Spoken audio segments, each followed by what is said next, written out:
Hey, what's up? Welcome to Line Breaker. My name is Pano, I'm Demetri, your favorite podcaster, aka Juicy. and we're back. It's been a little bit. Just been a The lot of episodes foot. the episodes will start to get pumped out a lot more now that Bono has a more clear schedule. He had a lot of things going on the last month, but That's a lie. we are back. I've been trying to get this kid is like the CEO of Google. I've been trying to get a hold of him for a while. That's cap. Yeah, no. You know Tim Cook? Yeah, I know him. Yeah, you know Tim Cook. You know Tim Cook. It's not the Google CEO. That's the Apple CEO. But that's what Dimitri. That's who Dimitri reminds me of actually. But yeah, it's no better time to talk about footy because there's a lot going on right now. Uh, I gotta say, Greece is in a Nations League A, or in the Nations League A playoff or promotion playoff. That's one thing, but we're not gonna get too in depth into that in this episode. Barcelona is playing decently well. What place are they in now? Um, I don't know about decently well. They have dropped games. They did have a strong performance midweek in the Champions League against your favorite club, I think. One of your favorite clubs, Brest. Um, You tell me you like the way they line up, like the way Yo, no, no, their no, wait, shape wait, and all wait, that. wait. Well, wait. First off, Barcelona's first place right now in La Liga. Yeah, but Madrid has a game in hand, and if Madrid wins, they go first because I think the last three of the four last games Barca have played in the league, they've dropped points. An interesting stat is I think every game Lamine has played in the season or in La Liga, they've won, but every game he's missed, they've dropped points. So I think they have 3 losses and it's a draw in the 4 games that he's missed. He's been dealing with a knock as of late. Well, according to understat.com, and this will help make you feel a little bit better. Barcelona is still comfortably number one, even according to expected points. They're still comfortably number one in the table. And if you go by expected points, Madrid actually drops to third, which is very interesting. And yeah, so to be quite honest, it's looking pretty good right now for Barca. Even though I know you said it hasn't been perfect, it's looking pretty good. Um, to get back to what you were saying before about Barcelona versus Brest, did you see that video with Micah Richards and Thierry Henry Yeah, and Kate Abdo? yeah. That was hilarious.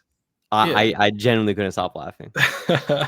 That's why I brought it up, you know? Yo, did you hear what Kate said though about um ah came too early for Barcelona? Did you catch I lost it. I feel like that one flew under the radar because Jamie Carragher said something wild too, and I think because he said that, hers kind of flew under the radar. Yeah, he really took that segment. He really took that segment by the throat and just went with it. Thierry was struggling a little bit to keep it going, but Jamie was on his game to keep Mike on edge. I wonder, can I show that stuff or am I gonna get copyright strikes? I don't know. Yeah, I'm just I gonna do not refrain. know. I'm gonna refrain from showing. I still gotta play around with this new program we're using to record these. But yeah, no PK today, just Juicy and I think this is a good time to just remind everyone. Remember to like, comment, subscribe on YouTube. Okay, helps us out a lot. Helps out the channel, and also remember to download these episodes on the podcast apps that you have, whether that's Apple Podcasts, Spotify, Google, whatever it is. Definitely, give us that 5-star review, download the episode. Every little bit helps push our podcast to more people. So yeah, uh, just wanted to throw that out there. Look, there's a lot going on in the footy world. It looks like we're getting ever closer to City's 115 charges. We have a Club World Cup coming up. I feel like something else happened recently that now it's completely escaping my mind. Pep Guardiola abusing himself and assaulting himself on the touchline, and then Yep. saying he wants to hurt himself. Yeah, how do you feel about that? Being a Barca guy. Um, I think Pep's a great manager. I think if the last 7 games, obviously he hasn't been able to win, and the Champions League match midweek leading 3-0 against Feyenoord, and then ending up in a 3-3 draw is not very good at all.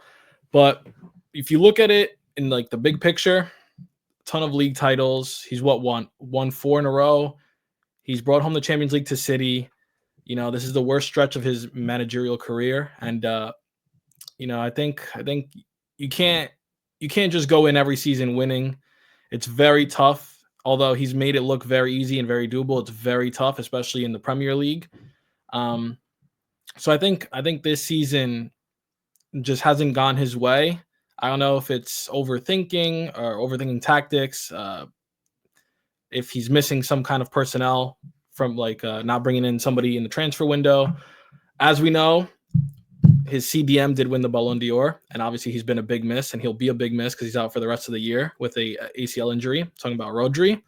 I haven't really been keeping too close up. I haven't been keeping up with the news around City, but I know De Bruyne hasn't been starting. He's been coming off the bench. I don't know if that's because he's coming back from an injury, or if he's just out of flavor at City.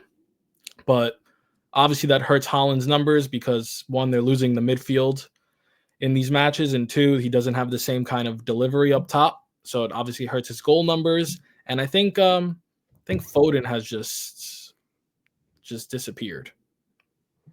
I know I'm gonna get all slightly off topic here, but I can't help myself.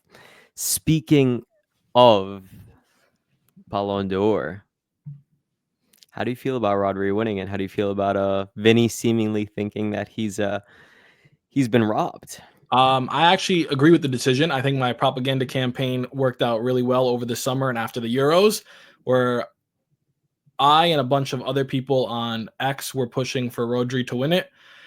I think he did deserve it. He had a great campaign with City last season, and then an outstanding campaign with a Spanish team to win the Euros. People were saying Vinny had won the Champions League and the league, although Rodri had won the league, and obviously he had showed out for his national team, whereas Vinny at the Copa America disappeared and was getting smacked up by teams that Brazil should have beaten. And he played a large part in just Brazil not performing well, and I think that hurt his chances of winning the Ballon d'Or. Hey, look, I agree. I really don't think that Vinny should have won the Ballon d'Or. Do I necessarily think that Rodri is a classic legendary Ballon d'Or winner, like the first guy who comes to mind when I think of the award? He's certainly not going to be.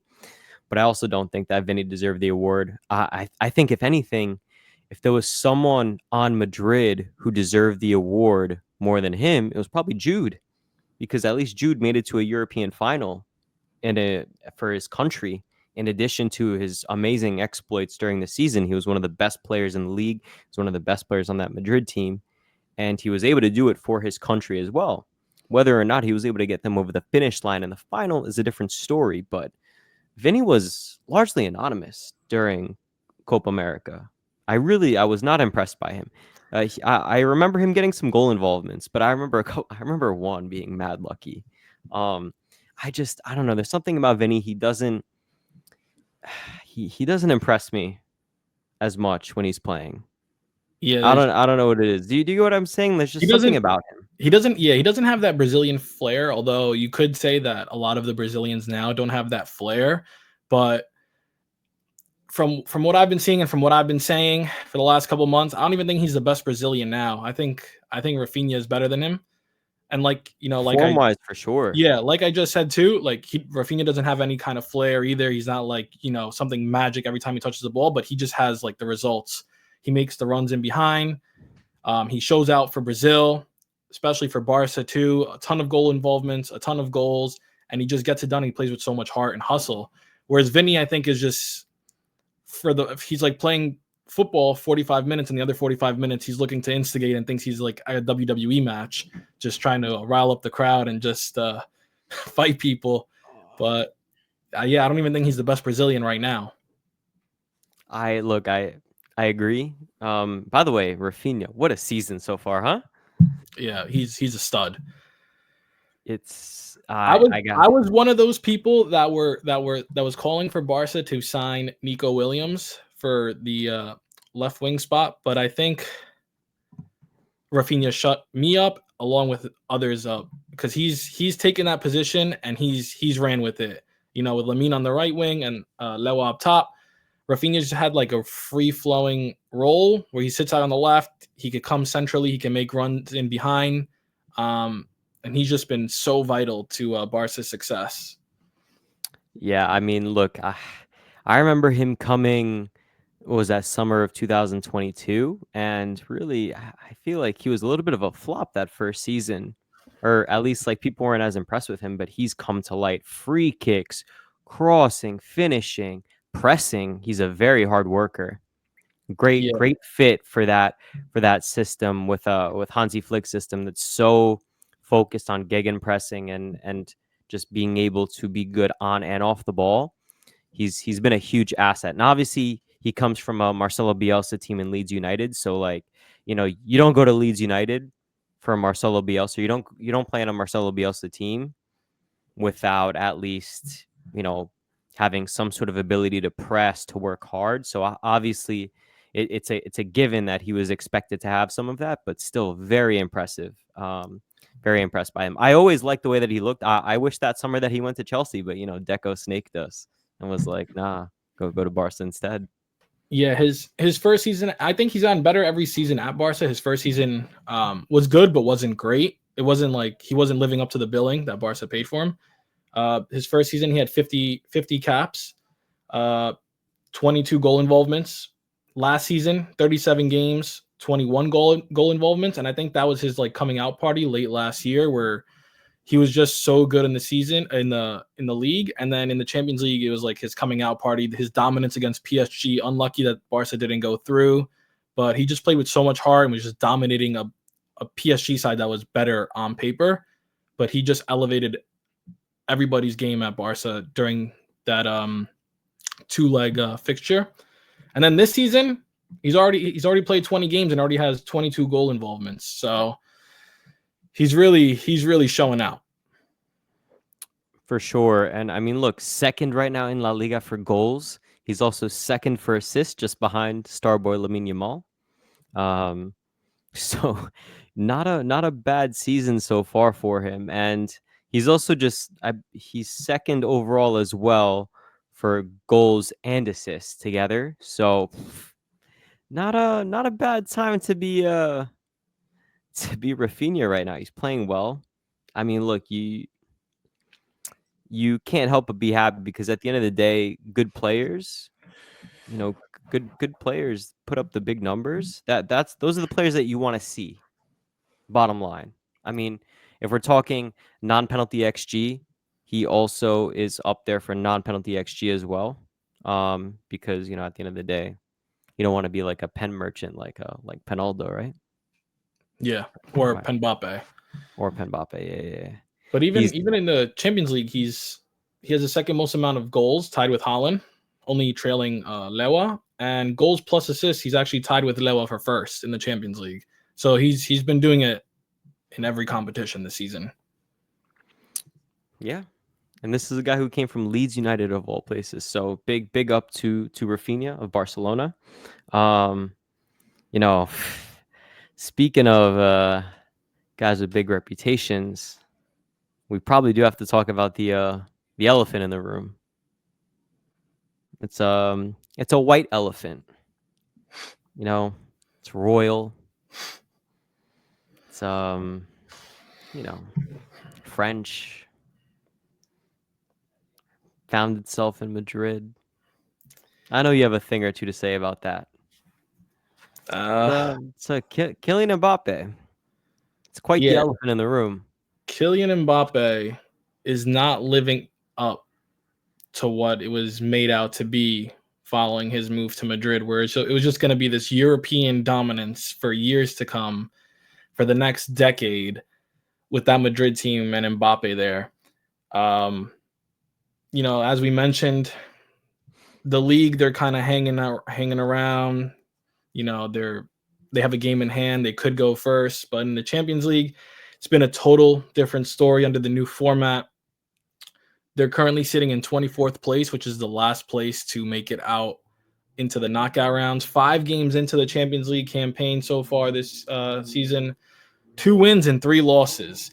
And let me tell you, the game against Liverpool, I don't know what Mbappe was doing, but I saw him breakdancing at one point in the middle of the match. I don't know what Liverpool was doing to him, but they were out for revenge.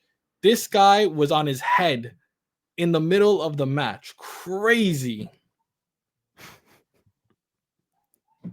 You can't lie. Now, You saw that video, the picture. I did. Now, it's easy to talk about this. Do you have a theory as to why it's not working out for him right now? I think, as I mentioned in a episode earlier this year, maybe a couple months ago before the season started, my predictions, and I said that I think there'd be a clash of egos, and I think we have seen a clash of egos up top.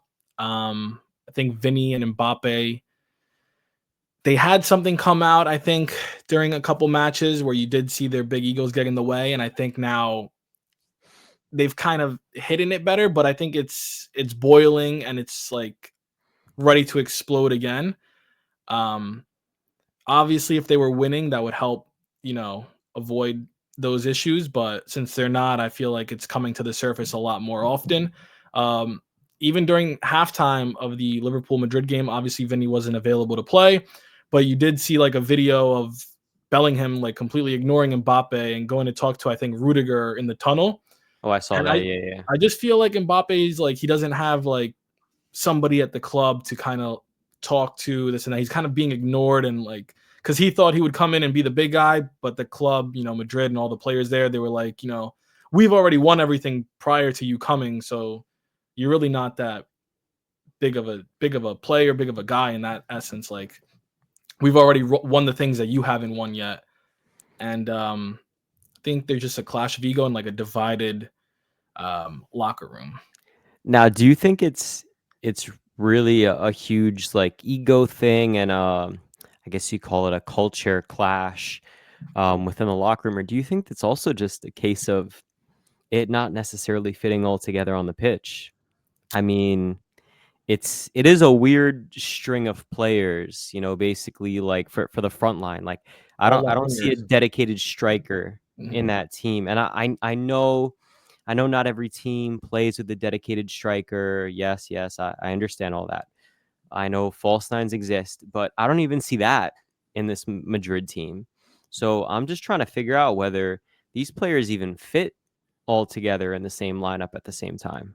Yeah, I just see whether it be Mbappe or Vinny going central, they're just very uncomfortable, and I feel like they take turns going out to their more comfortable left wing position, and then taking turns trying to take players on from the left wing. I think centrally Madrid is like toothless. I don't think they're really much of a threat down the middle.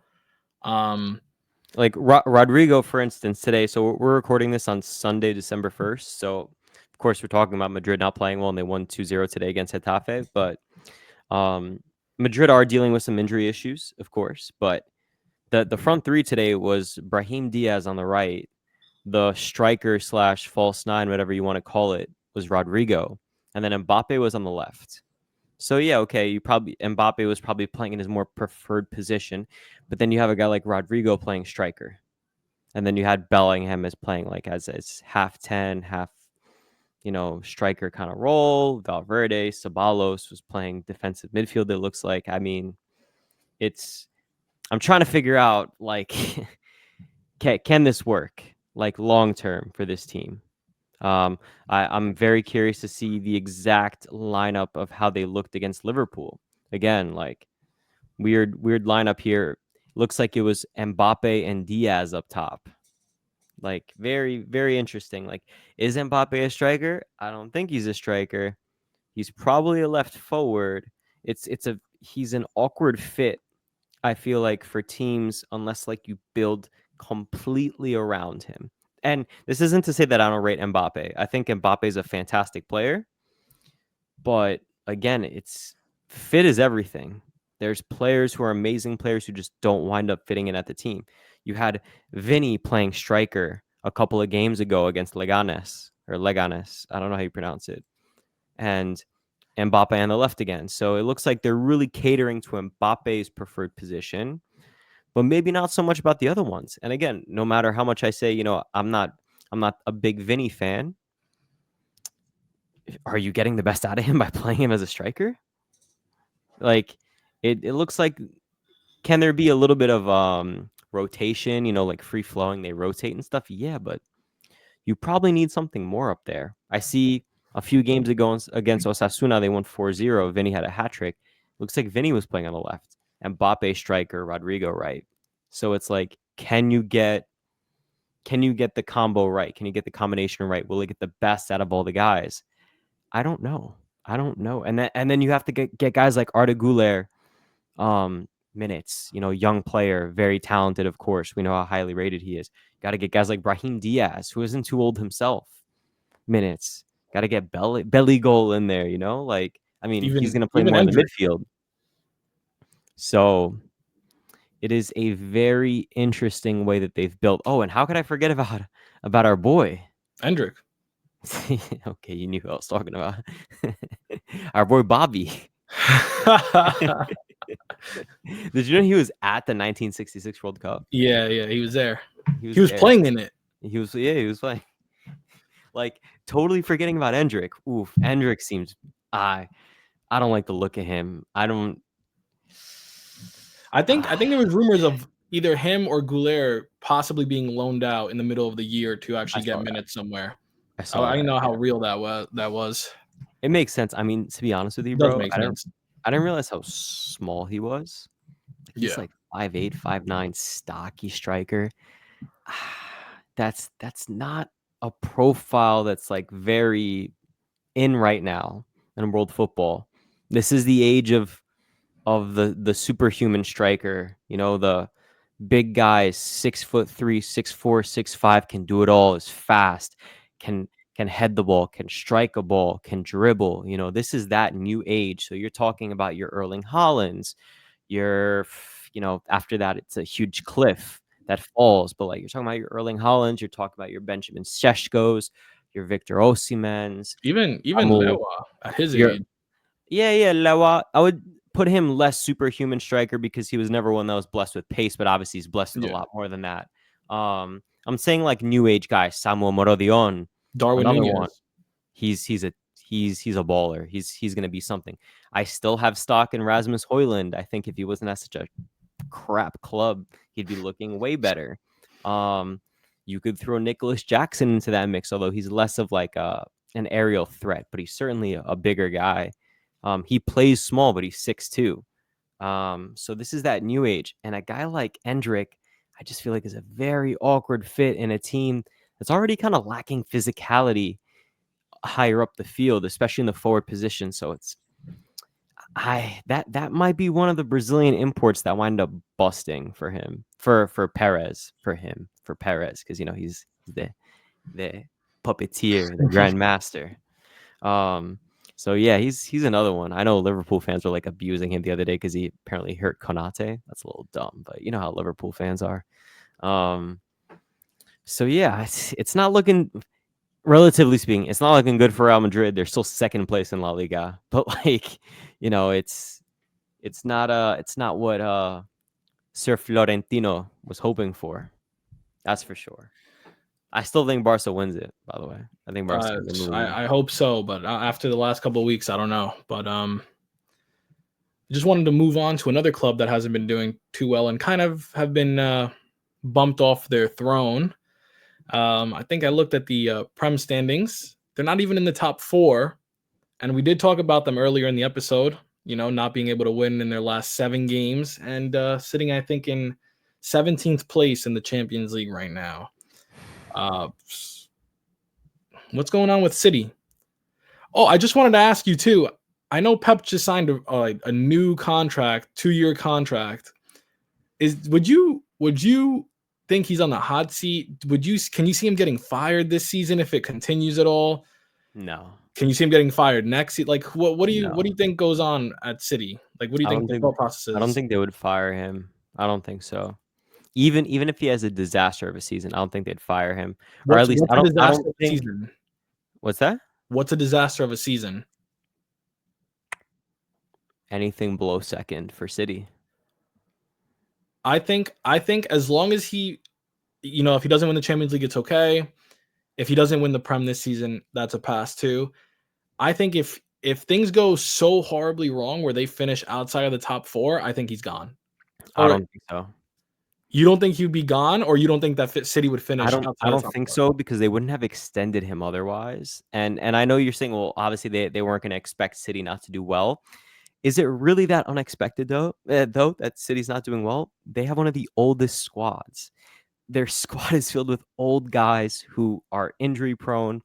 They're reaching the end of their cycle. They need a really big refresh. From what I'm hearing, though, it sounds like, barring whatever happens with their case, they have a lot of money in the bank right now to, like, in terms of like FFP space, to go big. Like, uh, I heard another guy who I follow that he's pretty in the know with things, and he he said that they could spend 250 to 300 million dollars easily in January and be comfortable in their FFP stuff. So like they're due for a rebuild, they can afford a rebuild, and I don't really think whatever happens with Pep, like they extended him. In my opinion, this is why I think they extended him. They don't know who they want to replace him. They know he's not going to be there for much longer, but they don't know who to replace him with. They don't have a guy yet. So that's why I'm thinking why they extended him. That'll buy them some time. At least they know, okay, we have Pep. I also think that he's got too much money in the bank in terms of grace, where guys won 6 Premier League titles. He's easily the most dominant period in English football history. Okay, maybe not English football history, but definitely this is the most dominant team of the last 30 years, 25 years in English football. I mean, unprecedented amount of success. You're not just gonna fire him after like one bad season. Another thing is too, speaking of the 2-year contract extension that he got, I feel like that kind of gave a green light or a good message to the players or players that were linked to City that the manager is extending. Aside from the 115 charges, 114 charges hanging over the club, I feel like that's a good sign. As in like the first people that would know if there was an impending hammer coming down or relegation or whatever it may be, that the players and the coach would know first, so that the fact that Pep signed the extension is kind of like a green light, whereas everything's going to be okay. We're still going to be in the Prem, and players will be more willing to stay and even go to City to play. Yeah, no, I agree with that. I would say that that's pretty fair. And just overall, again, like this is all relative. This is a bad season for them, relative. Like their bad season will still be better than most clubs' best seasons, right? Or a decent season for like most clubs. So it's all relative. Is the cycle of Pep Guardiola at City finishing? Absolutely. I mean, like I think we kind of started seeing it already when uh is it Cheeky? Who's leaving? Who's leaving from City? City Football Group, sporting director. No, it's Soriano, right? Is it Soriano who left? Sporting director. This is gonna bother me that I forgot his I have name no now. idea. Okay, Hugo Viana is replacing who? Hugo Viana is the guy who they got from Sporting. Who has replaced? Is it Cheeky? Oh yeah, Cheeky. Yeah, Cheeky. Cheeky Begiristan, who they got from Barcelona. So I think I've spoken about this with you before. The timeline of getting Pep in there, like basically City got these Barca guys in from before, like Soriano and Cheeky, and then they eventually brought Guardiola in. Cheeky is leaving now. Omar Barada has left. Obviously, he's at Manchester United now. So, like, you kind of see guys leaving. So, I think with that, obviously, the whole cycle of whatever this is of City is, concluding. Doesn't mean that they're not going to be successful, but there's a big change happening. Either way, whatever happens, I think they'll be fine. I think they probably even wind up bouncing back this season. They probably still wind up finishing second or third. It looks like this is Liverpool's to lose now. As we're speaking, they just thumped City 2-0. They are 9 points ahead. Yeah, 9 points ahead of second place Chelsea and Arsenal. So, right now it's looking good for Liverpool, looking not so great for City, but it's Manchester City, man. Best team of this decade, easily. So I'm not too worried about them. They'll be all right. Pep will be okay, except he needs to stop hurting himself. And again, we do have to say, like, I know he said it too. We don't want to like make light of stuff like that, but like it is kind of funny when it comes from Pep. I think the language barrier really made that worse too. Like the way he said it. It was kind of bad. But look, they're all old. KDB old. Kyle Walker old. They don't look. I don't know. Something's wrong, obviously. Everyone sees it. But with that, Liverpool are high flying. Yep. Liverpool are, I think, undefeated in the Champions League, flying in the Prem. I've been seeing memes where Klopp is kicking himself now that he left on when City is having their downfall. And Arne Slot got the boys playing some good footy. I think he's been mixing and matching very well up top, including Darwin Nunez in the attack every now and then. And Salah's having another great season. He's still stat padding, but it's okay. Hey, have you seen Salah going in the press, basically saying like, "Hey, like as of now, I'm not going to be a Liverpool player in the summer." He's gone very public with his stuff. You could tell it's all agent driven too. Yeah, that could be leverage for negotiations, but I know that they hasn't been offered a contract. He said Neither has Van Dijk, neither yeah. has Alisson, neither has Trent. I don't know. It's a spine right there of your Champions League winning team. I don't know what the play is, and it's going to be interesting. But I think Liverpool fans are just enjoying what they have now and their season so far. But when push comes to shove in a few months, they'll definitely be talking about it, or it'll be in every conversation they have when they're talking about Liverpool. Yeah, look, Liverpool, they have their own bold manager now, and they're reaping the rewards of it, They got their own Pep, the Dutch Pep. It's the new trend, bold managers. Really, he's like the Dutch Klopp, but he's somewhere in between, mixture of Klopp and of Pep. He's more controlling than Klopp, but he still is very big on the pressing. Yeah, Slot has done a great job. Liverpool team, obviously, he was lucky enough that he's taken over a team that's like not too old, but like experienced, but not crazy old. And it was also like pretty ready-made.